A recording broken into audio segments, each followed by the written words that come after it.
like here. He smiled, looked at me in the eyes, and then I said, smells good out here, doesn't it? And he lied over like that. Like, who doesn't love that? I sure do. Now, I'm like a year into trying different alternative foods, mixing it with my diet. Like, a couple times a week I would try vegan dishes. And like slowly got rid of butter altogether. I used just the vegan butter, but then like, it's not so good because it's coming from palm oil. So there's some negative sides to palm oil. Cutting down the rainforest in the Amazon and taking away butterfly nesting lands. So the palm oil, if sourced well and small scale, is fine, but these bigger, like large scale farming, isn't so good. So anyway, like a month into it, I was like, I'm gonna do a full month vegan, and I did a full month vegan, and it was good. I'm only 130 pounds.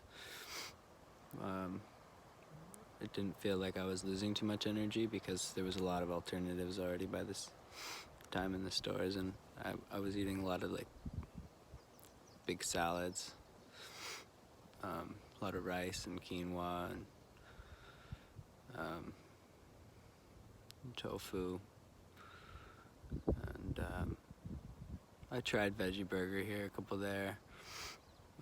Beyond Meat now though, try that. Oh, so good. A&W has a killer Beyond Meat burger. I was thinking, fuck, like that's a really good burger. Almost tastes like a real burger.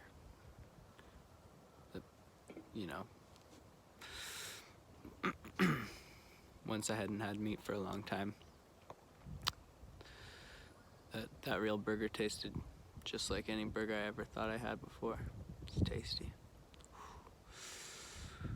Now they gotta make a chicken burger alternative. See what that is.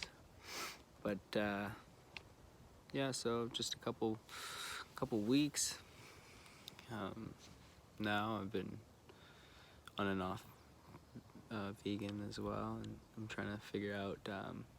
It's becoming more of a moral issue and environmental issue than it is a health issue, because I kind of figured out the health side of it for myself. I can sustain myself and grow and be strong and vibrant with a vegan diet.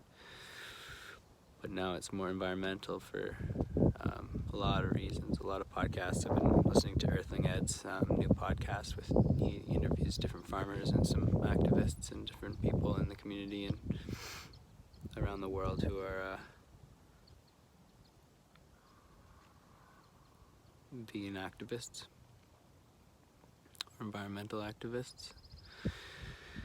And a lot of the things they say leads me to feel like all animals should have rights. All animals should be free to roam the earth and do as they naturally do. We put too much farmland into agriculture, and right now we need forests because forests clean our air, and right now our air is being pretty fucked up by all of our CO2 emissions and nitrate and carbon and all this stuff.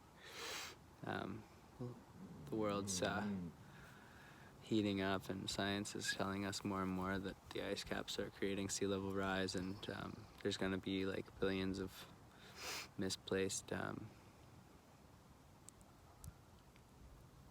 humans migrating and moving around the globe, coming here to British Columbia, Alberta, all through Canada, coming up the border.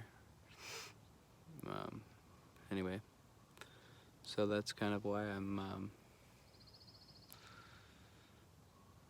thinking of those reasons. And like just the videos that are online now about farming and the truth behind the practices, where like male chicks are just crushed up because they don't need them, and artificial insemination is going on all over the world, where the cows are getting injected with bull semen, and then right when their babies are born, a day or two after, they get taken away from their mothers, and the mothers get raised, and the babies get raised with love, and everyone's happy, and then boom, sent to the death chamber, fucking gassed, fucking slaughtered, fucking cut by the throat, tased, shot in the fucking head, done. Brutal. So we're raising all these animals so that they can be killed in our factories so that we can eat something that we don't need to eat to survive. The age of plants was the time when, you know, if we believe in the ape theory, when we were omnivores and carnivores, so we mostly ate the plants, I think. And then, you know, it was all lush, loving times. And then boom, the ice age comes along. We're like, fuck, we can't be surviving on these plants anymore. And the animals were like, okay, you can eat us, it's all good. But then we forgot about the beginning, through the cold, and when the heat comes again, which it is here now, we should be switching to alternative methods of eating. The animals don't need to be eaten anymore. In certain cases, I would say go for it, and I would say it's a slow increase.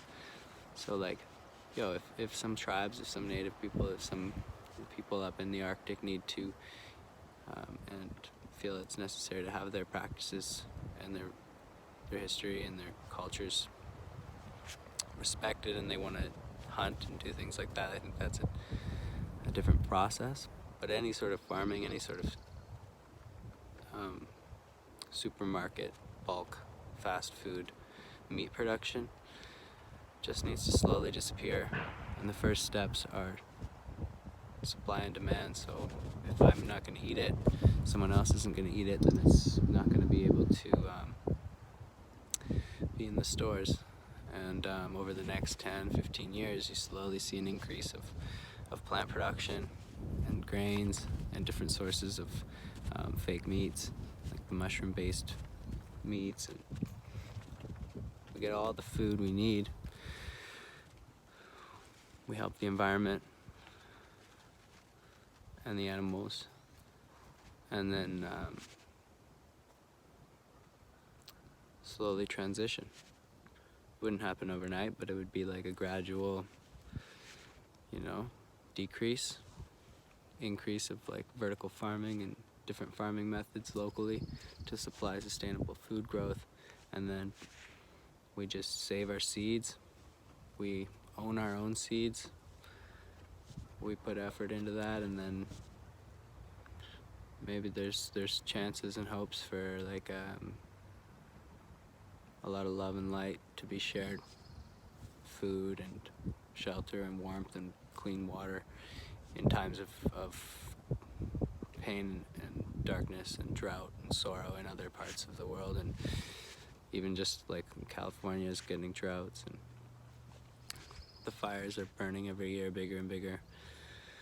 More smoke. I mean, more cold in certain places, more water in certain places. Floods. But I mean, this is just the earth and the nature doing its natural evolution and its natural thing. And the earth gets warmer, it gets colder, it gets warmer, it gets colder, it gets super hot, and that's where we're at right now. And it's just about if we can figure out how to live within that heat and the change of the nature cycle, so that one day we're being led back into the cold and we work our way from there. But it's about maybe understanding the cycles of the earth and allowing ourselves to embrace what she's doing and how she's acting. And if she wants to go into this space where she will survive and change and develop and evolve, we probably have the opportunity to join her. And I think all the angels, God, whatever person or deity or guru you live up to, or if you're, you know, just a person who wants to live on this earth as an atheist and walk the path of life, still other people will come after us and they will want to walk the path of life. And I want them to be able to walk it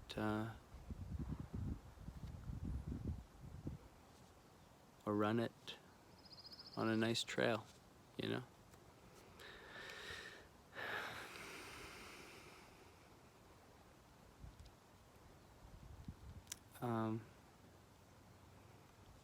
Yeah.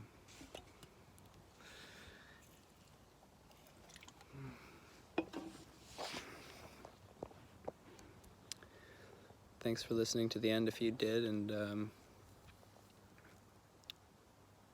yeah, I'm just learning, I'm just growing, and I think at the end of the day, I'll continue to change and grow and figure things out, and I want to be, you know, informed if something of mine is really off base, or rude, or ignorant. This is where I'm at right now, but, you know, growth and progress is part of our human experience. I love ya. Peace.